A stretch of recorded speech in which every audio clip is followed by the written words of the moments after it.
Ainda não pesquisem os desvios e as cartas.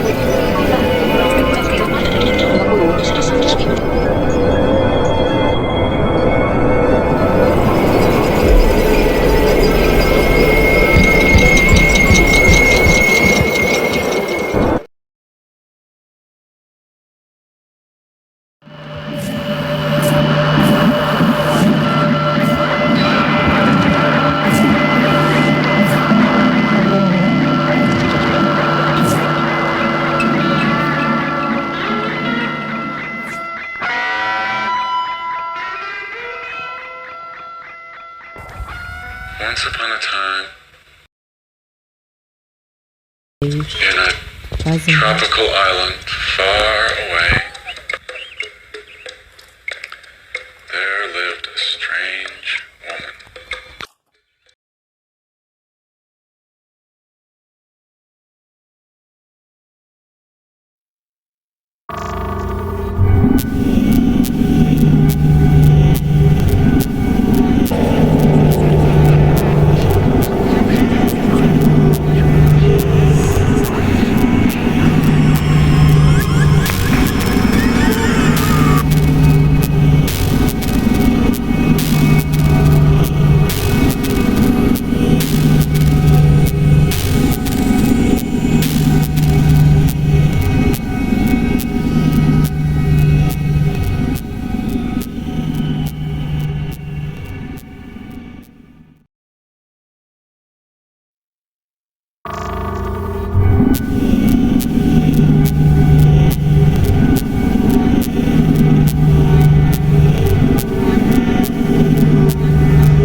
Eu sou a Simone.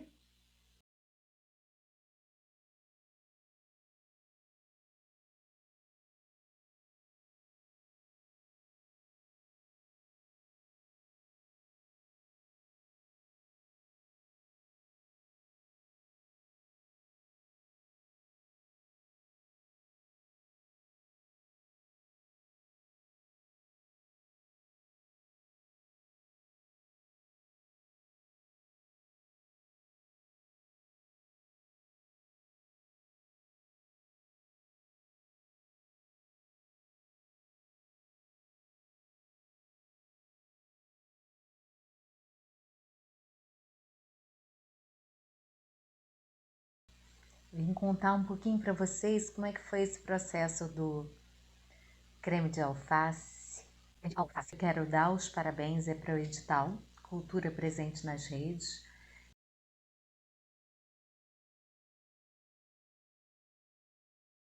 Eu sou professora do estado também, de literatura, eu sou apaixonada por literatura. Então eu acho que o edital, ele faz parte de um processo que é muito bacana, além da questão emergencial, que é urgente, né? Que era urgente, que ainda é urgente, tanto para se fazer cultura no país, quanto para se consumir cultura, né? Estando todo mundo enclausurado em casa, no meio de uma pandemia. Descolonização desse espaço da internet. Porque, principalmente agora, você precisa pagar uma assinatura para ter acesso aos conteúdos, ao que é produzido culturalmente. Nesse espaço da cidade, por exemplo, os teatros fechados, o jornal impresso, se eu tenho dinheiro para comprar, eu leio, se eu não tenho... Então, eu vivenciei, acho que todo mundo dessa geração vivenciou esse espaço aberto da internet e agora esse momento de fechamento desse espaço. Então, daí eu acho que é super importante editais como esse, não só pela emergência, mas pela necessidade de descolonizar esse espaço. Não descolonizar só por uma cultura que vem de fora, que é filme estrangeiro, né? Mas fazer uso desse espaço nosso, com nossa produção, né? O que a gente consegue produzir disso? Como a gente percebe o mundo e como que eu disponibilizando isso aberto para as outras pessoas terem acesso também, poderem ver, eu abro o caminho para uma espécie de olhar, uma espécie de leitura. Aí a gente fala de literatura. E esse projeto em si ter entrado no edital foi muito significativo para mim, sabe? Porque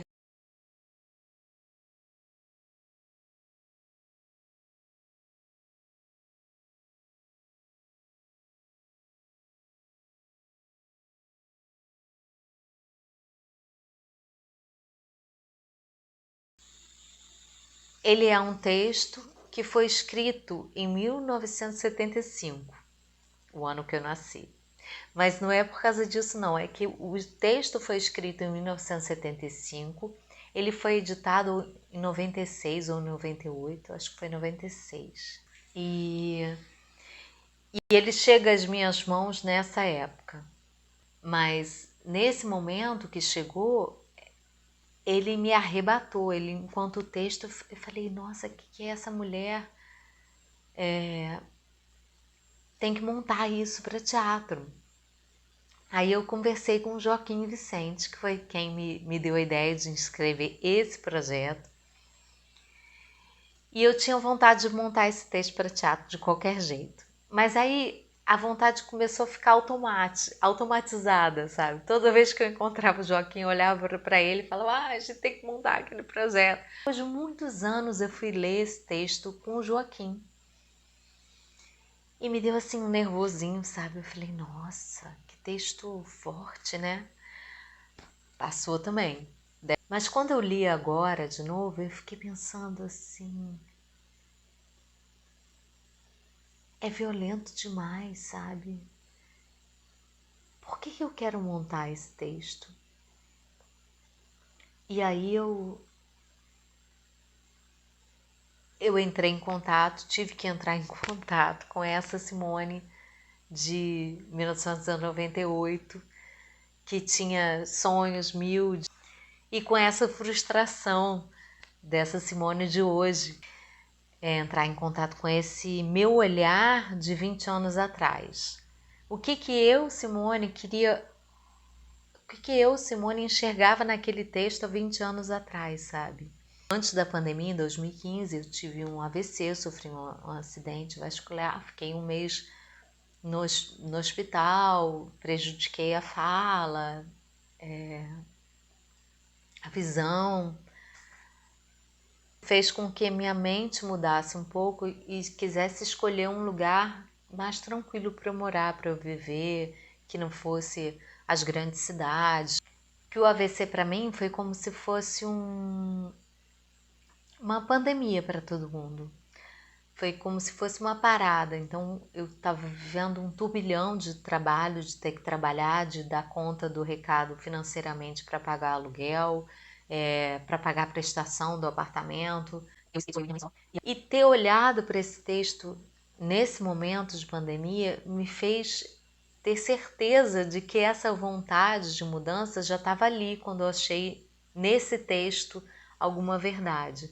Não a verdade dessa personagem que eles chamam de mulher monstro, mas qual era o destino? Qual era o destino que uma pessoa como eu teria vivendo naquela grande cidade, numa grande cidade? E aí, quando eu li isso, por isso essa violência me comunicava, sabe? Falava de algum incômodo comigo, a violência dessa personagem. Começou o processo. Fui aprovada no edital. Vamos fazer. O que a gente vai fazer? Aí eu já tinha chamado o Joaquim para dirigir, Joaquim Vicente.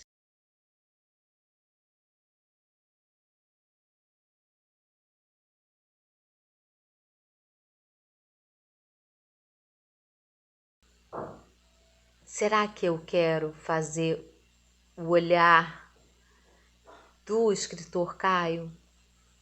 Tem até um documentário que até o Joaquim me mandou do que era o cinema nessa época.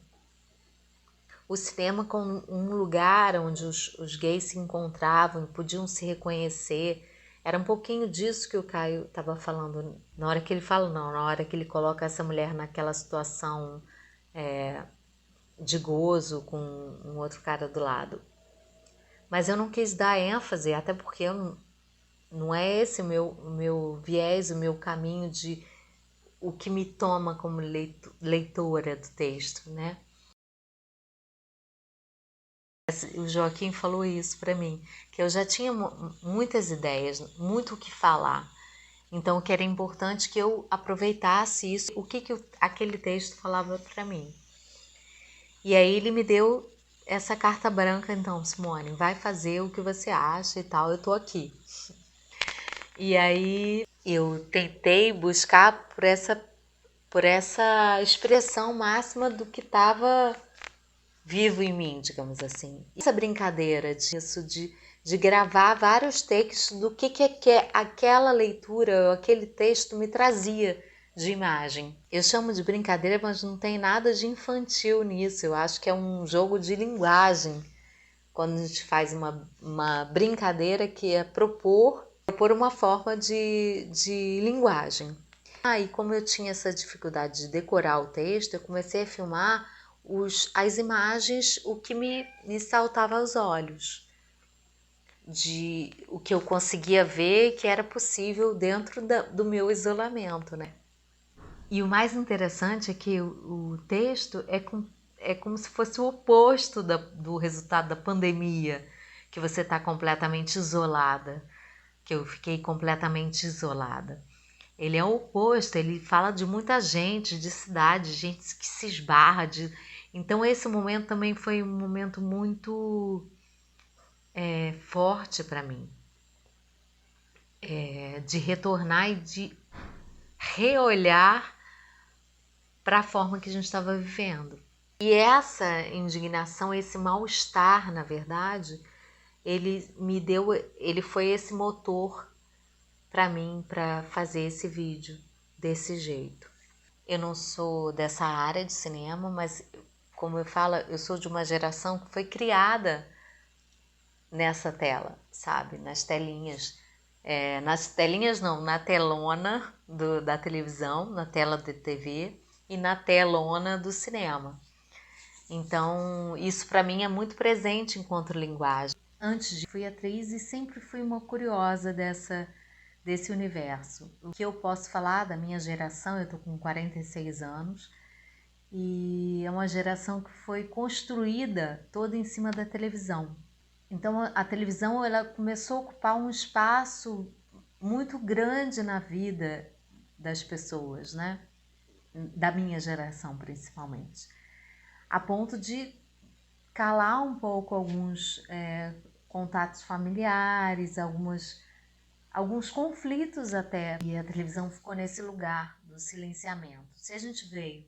Se a minha geração é uma geração que veio logo depois da ditadura, ou seja, que nasceu durante a ditadura e que veio logo depois da abertura, veio esse império da televisão, com alguns canais sendo o ditador da verdade.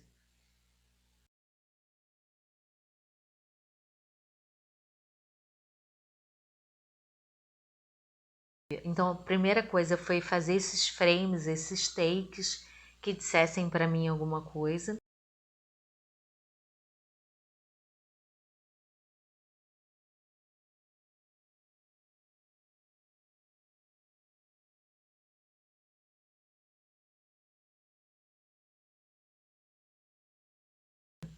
Então eu não vou ter uma produção para fazer uma elaboração das necessidades de um roteiro. Vai ter que ser um processo contrário. Então eu fiz, o meu roteiro inicial era o texto. Então o que eu fiz foi, a partir do que eu tinha feito de produção de imagens, de filminhos em celular, né, o que eu tinha ideia, eu ia lá e filmava.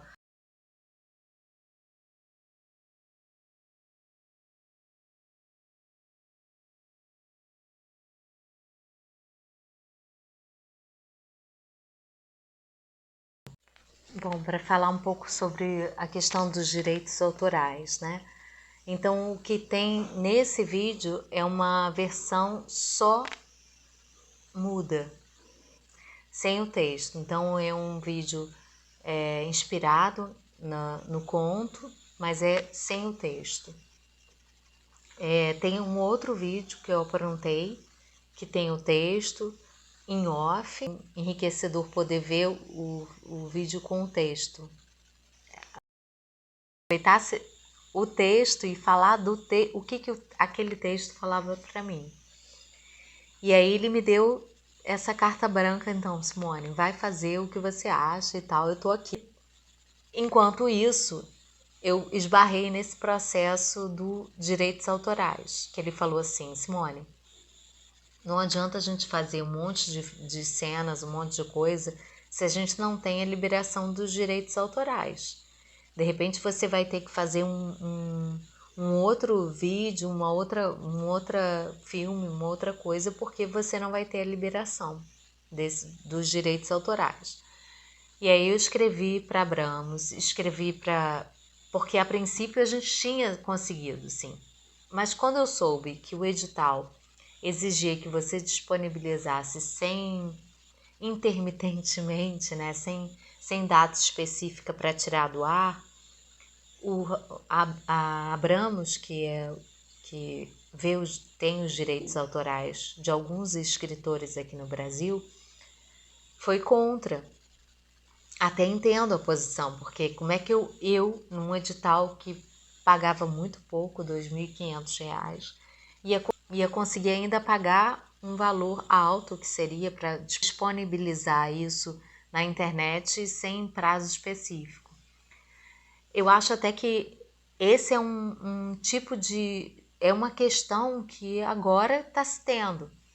Se é uma prática artística, se a arte deixa de ser exclusivamente arte em vídeo, né, em cinema, sei lá, em telas, deixa de ser exclusivamente possível só para as grandes emissoras ou só para quem detém uma grande produção de cinema capaz de arcar financeiramente com valor alto de direito autoral, é importante que os direitos autorais repensem isso. Eu sei que está tudo muito novo, muito recente, né? Mas é importante repensar isso nesse espaço. Quem é que a gente quer deixar, né? O que a gente vai deixar aí circulando como público? E o que a gente vai calar? Quais vozes dos autores a gente vai silenciar? Porque a gente não tem condição de ter um pagamento suficiente para dispor dessas vozes abertamente, né? Que a gente já tem muito conteúdo fechado, né?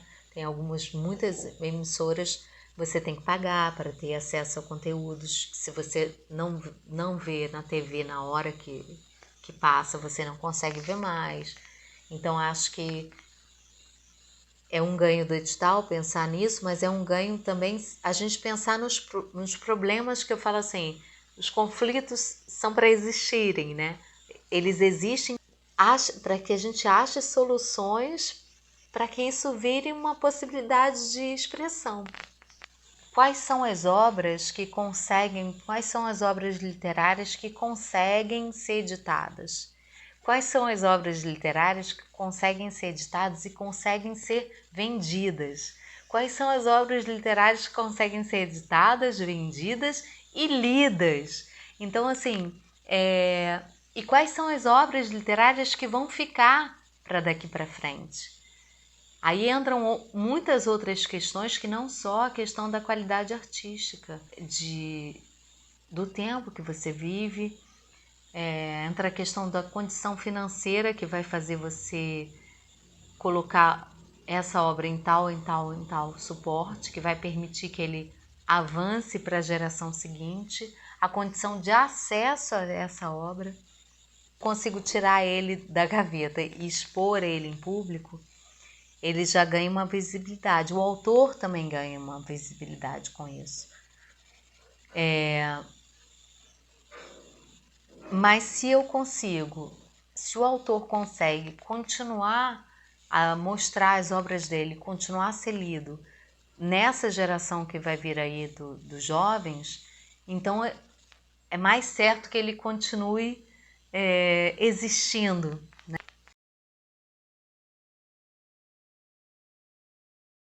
E ter encontrado essa barreira dos direitos autorais vem um pouco como desafio. Bom, a história é que eu tinha mandado um e-mail para a secretaria e fiquei esperando a resposta. Mas eu não consegui ficar esperando só a resposta. Eu fui fazendo as cenas que eu achava. Falei, bom, vou fazer um roteiro que eu acho. E aí, quando eles responderem, dependendo do que eles responderem, aí eu vou falar, olha, eu vou usar isso ou aquilo, e o Joaquim seria a pessoa que iria olhar para isso com carinho. Joaquim e o Guilherme. E a brincadeira que eu tive na hora de fazer essas imagens e pensar na edição e tal, foi o contrário, foi pensar nas imagens. Eu estava recebendo tantas imagens por celular, tantas fotos, tantas pessoas falando por Zoom, por ligação em vídeo, não sei o quê, que eu senti vontade mesmo de me expressar de alguma forma por imagem. Tentei juntar todos os pedacinhos de cenas que eu tinha gravado, assim, nada a ver com nada. A minha linha em comum era pensar nessas telinhas, né? Na tela do cinema, que ele fala que ela entra no cinema para viver uma outra vida que não é a dela. E eu acho que isso é uma... eu tô falando da personagem, tá? A personagem do Caio fala que ela ia entrar no cinema para viver uma vida que não era dela. Eu acho que a gente faz muito isso, muitas vezes, pelo celular, com imagens, seja nas redes sociais, seja em sites, seja em venda. Então a gente deixa de ter só a influência dos anúncios na televisão e passa a ter uma influência direta que entra no seu cotidiano, sabe? E eu queria falar um pouco sobre isso. Isso muda completamente a sua relação, né? A relação da pessoa com o objeto ou com o produto artístico, ou de compreensão de sinapses que a pessoa faz. Bom, e eu quis colocar isso um pouco como resultado da telinha. Então, a televisão, eu pensei muito naquela do Andy Warhol.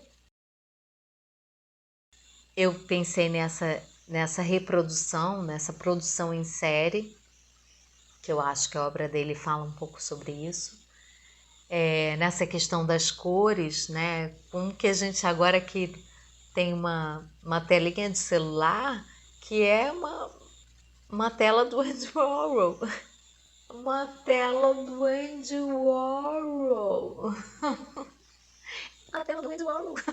Porque você pode usar os filtros que você quiser, sabe? Para mudar a cor. Então você também é um pouco fotógrafo, porque você pensa na abertura de luz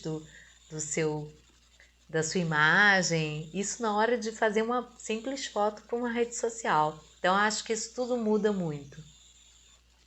E é preciso falar sobre isso. E aí, por causa disso, da televisão, eu cheguei a inserir alguns comerciais antigos que fazia mais sentido, pensando nessa erotização que, de alguma forma, alguns comerciais usavam isso, né?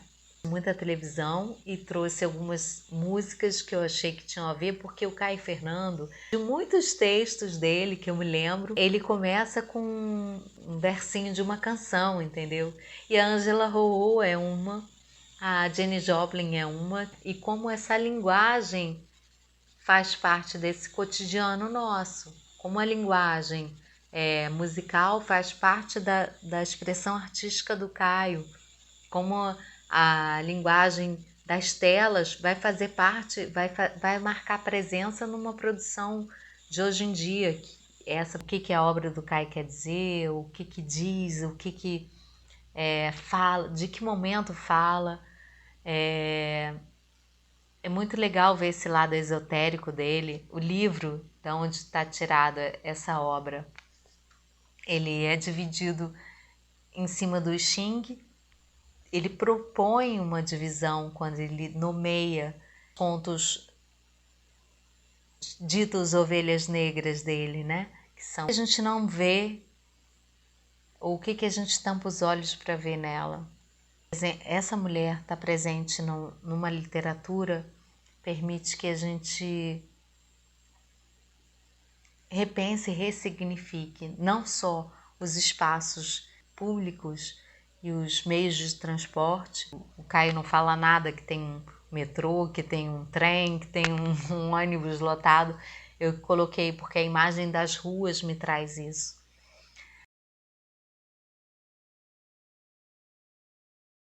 Sabe, tem uma cena muito chocante, tocante da menina que pede dinheiro para ela, que está na versão falada do texto, na versão com texto original, tá também com imagens, está com uma brincadeira, um jogo de duas personagens que eu estou fazendo, as duas, mas eu estou colocando só lá. Eu não coloquei nessa versão muda, não, que eu achei muito mais difícil e complicado colocar cenas de violência reais, sabe? Importante até fazer isso, de ver o vídeo completo, o filme completo, assistir completo com o texto, sabe? Porque tem essa cena que é bem tocante.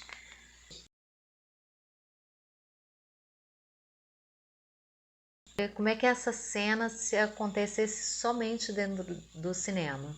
Então eu fiz a gravação, eu ouvindo o texto todo que eu gravei e tentando imaginar aquelas cenas.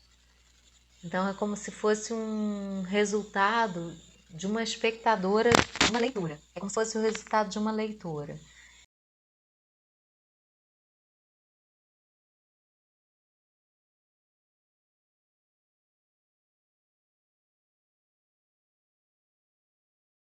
A cena toda que eu faço, eu fiz umas 3 gravações, olhando como se fosse a tela do cinema e ouvindo o texto, para sentir qual seria a minha reação.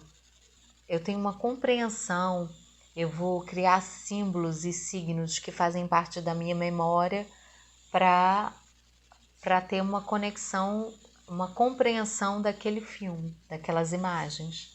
Se drogar que nem Marquinho, beber igual Rosemary. Aí eu tentei colocar uns trechinhos muito de menções aos filmes, sabe? Bebê de Rosemary.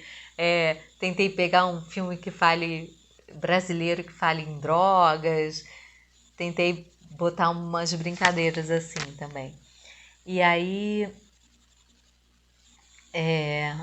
todos esses filmes são pegos de trailers, só menções mesmo, e para falar sobre essa cultura do cinema também. Então tem a menção à cultura da televisão, tem a menção à cultura do cinema.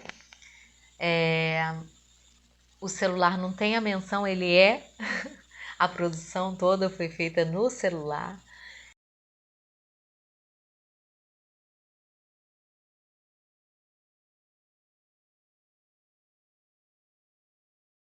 Como é que aí entra a brincadeira das imagens com a gente? Como é que a nossa mente brinca o tempo todo com essa questão de recuperar imagens passadas, pensar em imagens do futuro, só que essa mulher, ela fica presa só nas imagens passadas, né, do que ela acabou de viver, e ela começa a misturar essas imagens.